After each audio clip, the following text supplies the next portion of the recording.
what that music say? Yes, sir, Amos. That music say, good health to all from Rexall.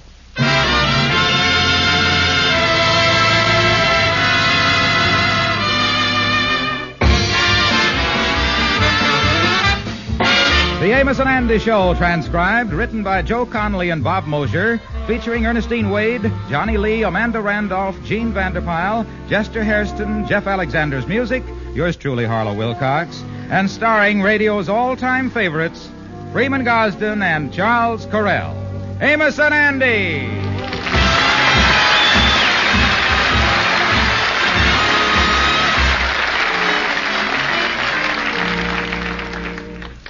How do you do, ladies and gentlemen? I am Freeman Gosden. And I am Charles Correll. This is the last broadcast of the present season. And for our sponsor and for ourselves, we want to thank you for listening. You've given us a wonderful year, and we are very, very grateful. And it's been a real privilege to be associated with the Rexall family, because we believe in the name Rexall and what it stands for. And that's the reason, ladies and gentlemen, and the only reason why Charlie and I have talked to you at the opening of each of our programs this season about Rexall drug products. Our sponsor did not request this. We volunteered to do it ourselves because we know from experience you can depend on any drug product that bears the name Rexall.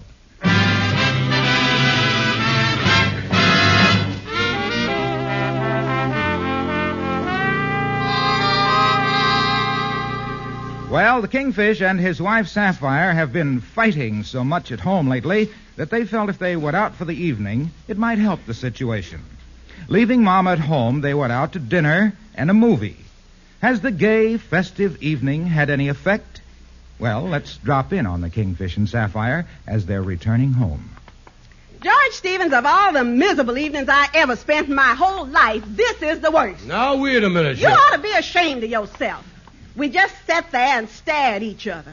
Did you notice at dinner around the room, other men got up and asked their wives to dance with them? Why didn't you do that?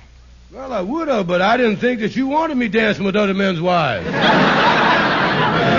no pleasure going out with you neither, you know. The most romantic thing you ever done all evening was take off your shoes in the movies. Well, I got plenty of romance in my soul, George. Every woman has, and it's the man's job to draw it out. Huh. Drawing out romance in you is like putting a poultice on a boil. Now, look here, George Stevens. All right, shut up. Here's the apartment. Let me get the key in the door here. Stop arguing. Never hear something. I wonder if Mama's still up. Yeah, that sagging old dragon will be sitting there. Sitting there in the bathroom, tuning into television. I tell you, I wish there was a knob on her head to take the distortion out of her kisser. That's Oh, hello, children. Is that you? I've been waiting up for you. I got a wonderful surprise for you. Fine, Mama. When is you moving out? Mama, what is the surprise? Yeah, what is it? Well, George, you just go peek in the bedroom and see. Now, look, Mama. Just go ahead and peek. All right. Good evening, brother-in-law, dear. Oh, no. Oh! Mama, George fainted. Yeah, he always does that every time your brother Leroy comes to visit us.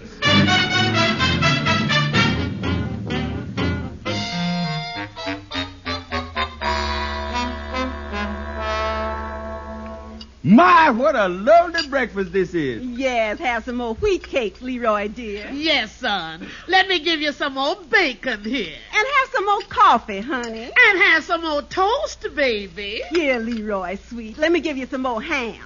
Now, what about me? Shut up, Baldy, and eat your mush. Come on, Mama. Let's go in the kitchen and heat some more rolls for Leroy.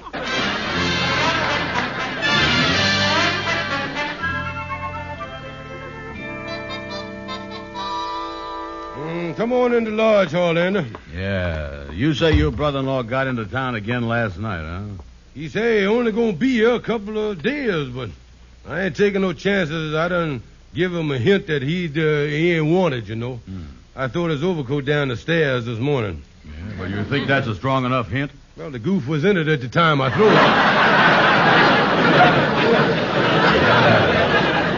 I see. Yeah, well, he's a mess, all right. Everything he ever done in his whole life, he messed up, ain't he?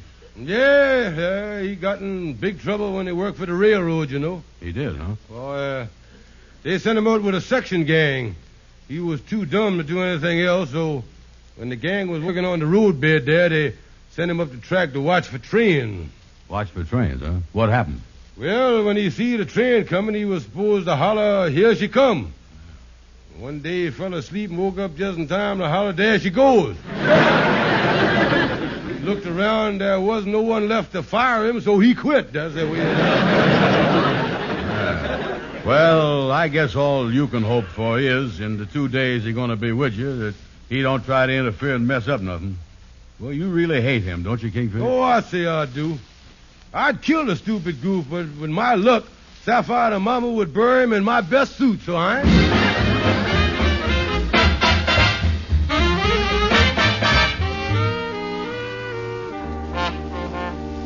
Well, Leroy, it was nice of you to come over to see me. I didn't even know you was in town. Yes, Amos, I thought I'd drop over and tell you of the wonderful plan I has to help Sapphire and the Kingfish. Mm-hmm. You know, I want to stop them two from fighting all the time, or they liable to break up for good. Well, now, Leroy, I wouldn't interfere there if I was you. Oh, no, this is a wonderful plan, Amos. See, when I was back home last summer, I come across this old love letter that the Kingfish writ to Sapphire before they was married. Yeah. It's really something. It's signed, "Your Passionate Sweetheart," and I'm going to show it to him. Yeah, well, it might work. Yeah, I got the letter right here in my pocket. I'm going to show it to them when they're in a good mood, you know. Yeah, well, Leroy, I just noticing, ain't that the Kingfish's gray flannel suit that you wearing there? Oh, yeah, I put it on this morning. It was raining, and I didn't want to get my own clothes wet, you know. Well, look, Leroy, just so there ain't no trouble, if I was you, I'd go home and put that gray flannel suit in the Kingfish's closet. Yeah, well, let him have his old gray flannel suit. His blue one fits me better anyway. Yeah,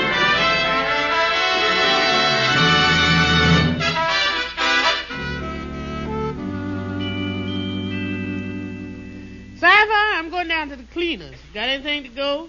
Well, just let me look in the closet here, Mama.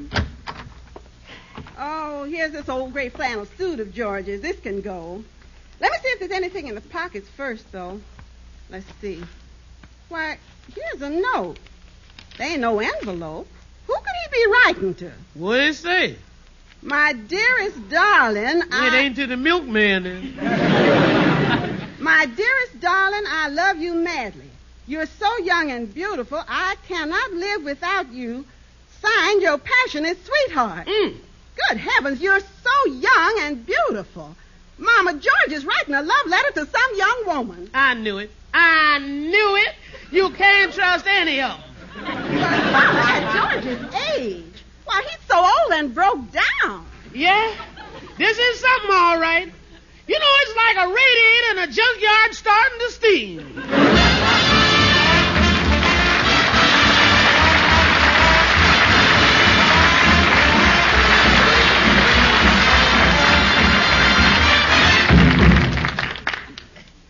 Good evening. This is your Rexall family druggist speaking to you for the 10,000 independent druggists who have made the word Rexall part of our own store names. We've done that because we recommend and sell the 2,000 or more drug products made by the Rexall Drug Company. Rexall aspirin is a good example. Laboratory tests prove there is no faster-acting aspirin made. The reason? A special binding ingredient that causes the tablet to disintegrate or break up more rapidly when it comes into contact with moisture. The result, when taken with water, the 5 full grains of pure aspirin in every Rexall tablet are ready to go to work for you even before they reach your stomach. So never ask for just aspirin. Ask for Rexall aspirin at Rexall drug stores everywhere. The stores with the orange and blue sign. And when you do, remember, you can depend on any drug product that bears the name Rexall.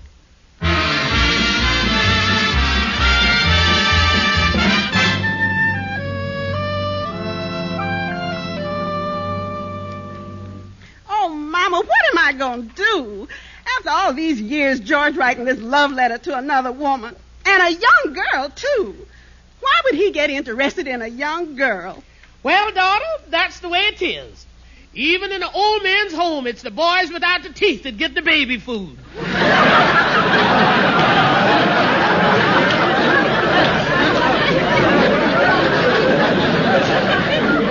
what am I going to do, Mama? I just don't know what I'm going to do. Sapphire, you'll just have to fight fire with fire. Now, if he wants a young gal, you is going to have to look and act just as young as she is. You're right, Mama. Mm-hmm. I'm going to start acting and dressing just like a young gal, and I mean a real young chick. That's the spirit, daughter. We'll go out and buy the clothes now. And see, don't throw that love letter away either. It'll come in handy later as evidence. I'll keep it, Mama. I'll put it right in this bureau drawer with these handkerchiefs. Mm-hmm. Well, come on, daughter. If he thinks the grass is greener on the other side of the fence, we'll teach him to stay home and clip his own hedges.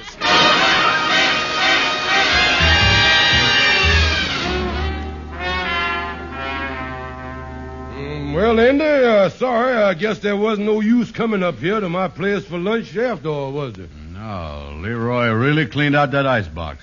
The big pig. Well, it's a nice day. Hey, wait a minute, Kingfish. Look there, coming across the street. That young gal. You mean the one with the sloppy Joe sweater and the skirt and the bobby socks? Yeah. I have seen a lot of young gals, but that is the oldest young gal I done ever seen. Look at them bow legs on her there. Yeah. She walking like Gene Autry after a hard day in the saddle there.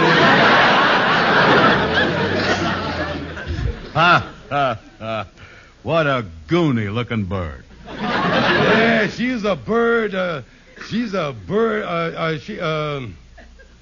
Wait a minute, Andy. I'm just noticing. I happen to be the Capistrano that goony bird is coming back to here. That is Sapphire, and she coming this way. Yeah, that's right. That's her, all right, and she's coming in here. What you suppose is up? Well, I don't know, Andy. I better open the door here and let that overripe juvenile delink in here. Sapphire, what is this? Don't you dig me, Square? I'm cool as a mule and crazy as a daisy. Hey, wait a minute, Cher. What's all this about? What you carrying on like this for? The trouble with you, George, you ain't real George. This is it, cat. Hi, hey, mama, rebound, za-doo, za-doo.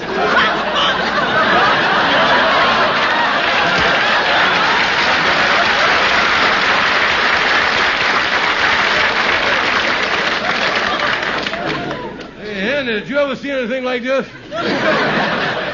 Well, I tell you, Kingfish, my grandma used to carry on this way when she was hitting the vanilla extract.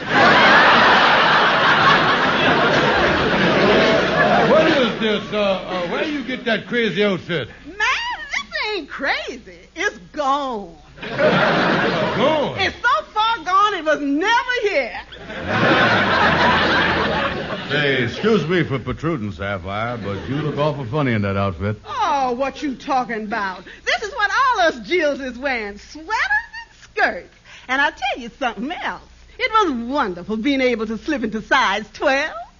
Yeah, I noticed your new shoes, yeah.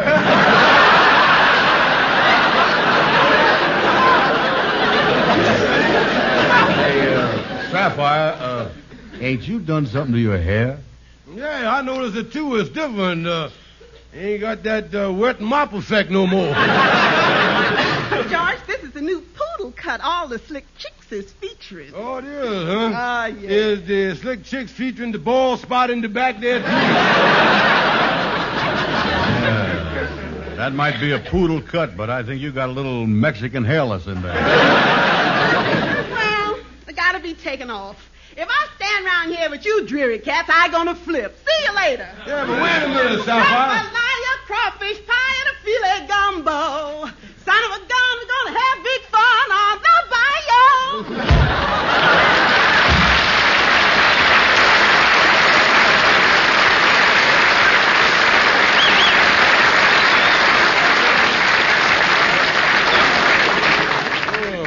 mackerel, Andy. What do you think of that? Well, I don't know, Kingfish, but it was about the same stage of the game they come for Grandma and fitted her for that leather house coat with the buckles in the back. I don't know what it is, Andy. For some reason, she's trying to act young. Yeah, well, this don't look good to me. Sapphire's at a dangerous age. She's about at the time when them old gals get tired of their husbands and start looking for some young fella. Oh, now, wait a minute, Andy. She don't have to be interested in someone else. She might have got all fixed up like that just to please me. To please you. Look, Kingfish, when you puts on an expensive funeral, you ain't trying to impress the corpse. Yeah, well, got me upset, Andy. Let's go down to the Beaner and get ourselves a bite. I always think better over a bowl of chili in my stomach or something like that. Yeah. Well, wait a minute. I was broke. You got any money? No, wait a minute. Come on, Andy. I think I can get some, though. I know where. See here, Sapphire always keeps some change in the bureau drawer here. I just take about 40 cents and I'll put it back later when I break the piggy bank. She always keep, wait a minute. See, what is this note she got here in the dresser drawer? My dearest darling, I love you madly. You are so young and beautiful. Andy, this is a love letter from some man. Holy mackerel. Andy, the reason she dressed up so young is to impress this fella who's writing to her. Yeah, it looked bad, all right. Read the rest of it. Say, you are so young and beautiful. I cannot live without you. Signed, your passionate sweetheart. Andy, Sapphire, my own wife, is going out with a boyfriend. Yes, sir. When she was singing about having big fun on the bayou, she wasn't planning on no game of ping pong, boy.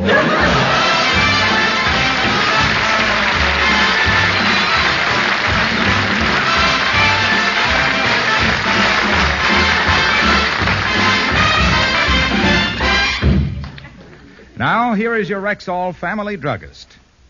Ladies, now when so many of you are anxious to trim down your figures for bright summer days out of doors, do you know that you can lose up to 5 pounds a week and lose where it shows with the new Ann Delafield reducing plan? Sounds marvelous. But isn't it lots of hard work? Absolutely not. It's easy. In fact, the easiest, soundest, safest way you ever found to lose weight. There are no drugs, no unbalanced dieting. You don't starve. Yet the pounds slip away and stay away. Well, what do I get in this plan? Everything you need to help make you slim and lovely. Delicious appetite-reducing wafers to curb a runaway appetite. Vitamins to keep your diet safe. And a big, valuable beauty book with menus, exercises, and useful health and beauty hints. Is this Ann Delafield reducing plan very expensive? Again, the answer is no. It's economical. Costs you only pennies a day. So begin now with the new Ann Delafield reducing plan. Sold at Rexall drugstores everywhere.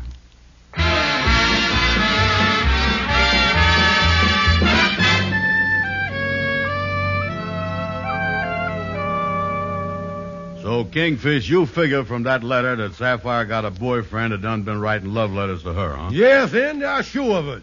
I want to tell you something. How you, boy? Oh, hello, Calhoun. What's wrong with you, Kingfish? I ain't seen you look this sad since the time you asked for credit at the Italian restaurant and the man done hit you in the face with the pasta fazool.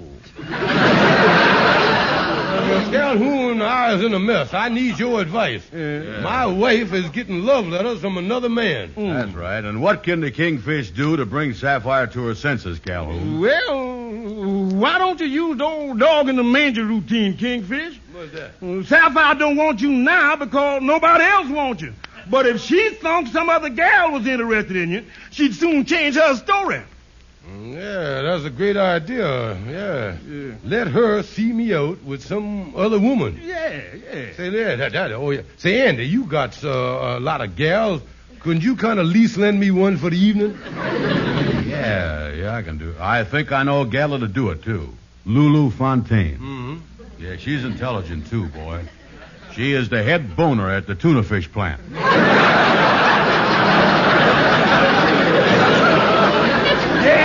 And the place to go is the Golden Veil nightclub. Yeah, and to make sure that Sapphire knows I was there, Andy, you could call her up, disguise your voice, and make one of them unanimous phone calls, tell her that. Yeah, that's good. Oh, boy, women's show is fickle, ain't they, Calhoun? Always has been. Jonah. Even way back in history. Why, look at Napoleon and Josephine. One night during the wars, Napoleon happened to return from a battle kind of early, and found his wife Josephine entertaining another man in the living room. Jonah. Yeah, and this boyfriend was a real lover boy, too, while he was drinking champagne out of Josephine's slipper. Slipper? Yeah, and Napoleon looked at them wine-stained slippers, and then he looked his wife in the eye, and with fire in his voice, he uttered them famous French words, Je suis libre en aimant, libre liberté, la fraternité, ou la home boom, Vandelac.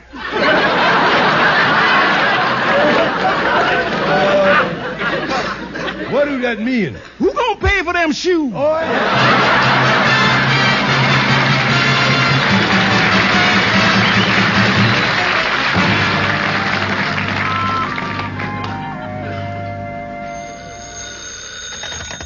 Hello? Hello, Mrs. Stevens. This is anonymous person who you ain't got no idea who it is.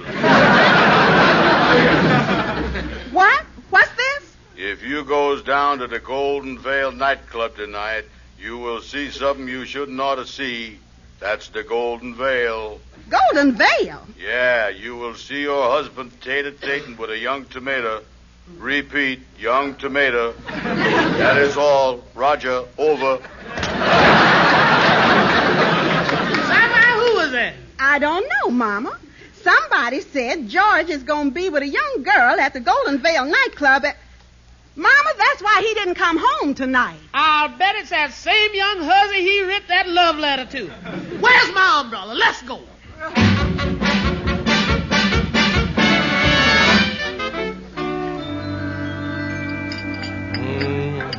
Well, Miss Fontaine, it certainly was nice of you to meet me here at the Golden Veil. Don't mention it, honey.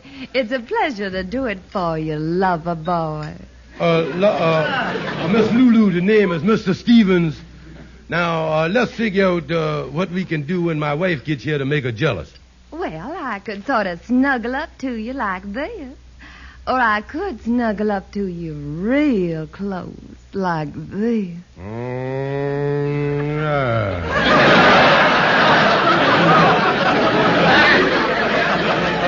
Excuse me, Miss Fontaine, but I think you done over-snuggled on that last snuggle there. Why, what do you mean? Right now, we are both sitting on the same chair here.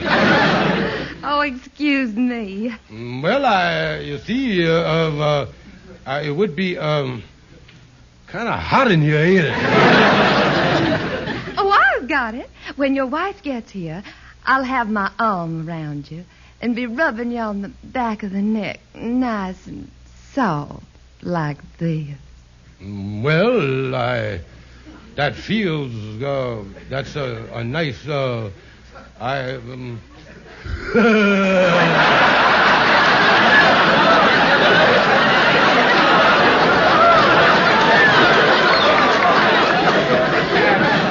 Do you have any suggestions, sweet stuff? Well, when my wife gets here, I tell you, I'm going to give you the cue word. I'll holler Sapphire.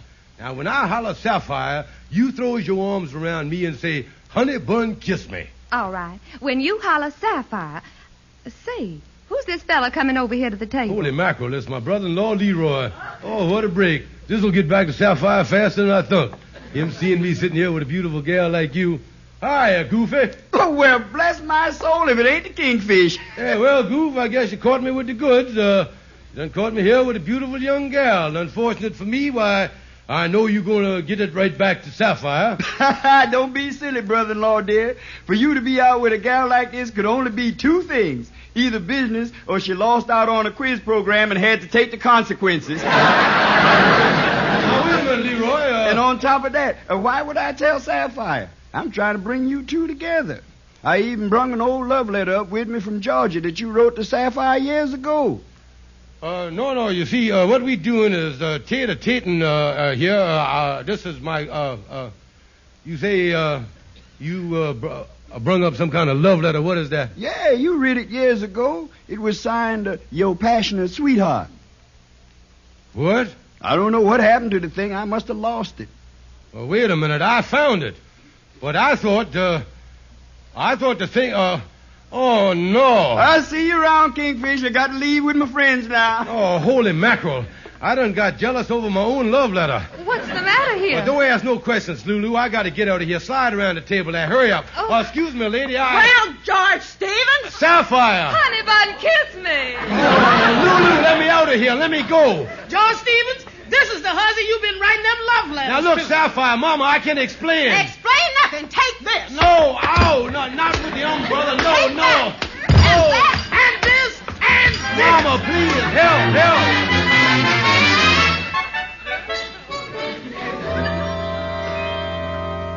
All right, go ahead now, Leroy. Now that we're home, you can explain to Sapphire and Mama about this letter. Go on now. It better be good, writing letters to young gals. Well, Sapphire, don't you recognize it? I found this letter back home. George done read it to you before you was married. Yeah, and when I found it, I just didn't recognize my handwriting after 22 years. Let me see that. Oh, dear. Look at the date. Oh, I should have known. Well, yeah. I brung it up here because I thought if you both read the letter, you might be able to recapture the love you once had for each other. Oh, dear me. George, listen. My dearest darling, I love you madly. You're so young and beautiful, I cannot live without you. Signed, your passionate sweetheart. Yes, George, I remember this letter. It was your proposal to me. Yeah, and when I found it, I think some other fellow was writing to you. I misjudged you, honey. George, and I thought you wrote it to some young girl. I'm awfully sorry, my dear. Leroy, I think we better leave George and Sapphire alone. Yeah, I think so too, Mama. Come on. All right. George. Yes, Sapphire. George, that letter does something to me. Don't it make you realize something, too? Yeah, it do. It make me realize something very, very important. Really, George? Yeah. If I'd never writ that fool letter, I wouldn't been in the mess I've been in for the last 22 years.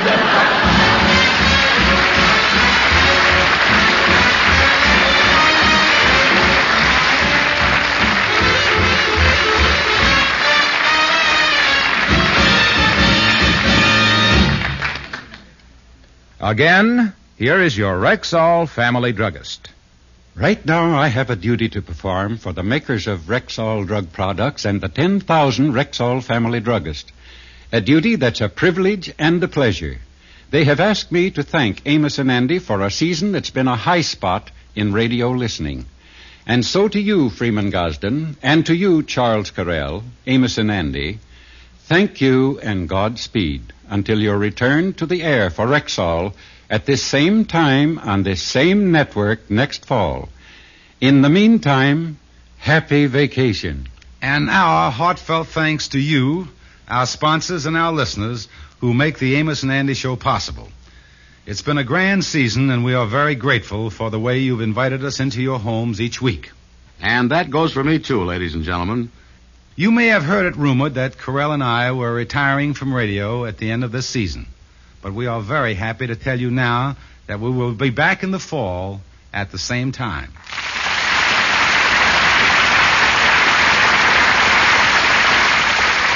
And don't forget, we'll see you next fall for Rexall. Tune in next week for the beginning of a great series starring Dick Powell, one of Hollywood's finest actors. Honestly, you will enjoy this program. In the meantime, remember to shop and save with your Rexall family druggist. Thank you and good night. Good night, folks. Your Rexall druggist has presented the Amos and Andy Show, transcribed and directed by Cliff Howell. This is the CBS Radio Network.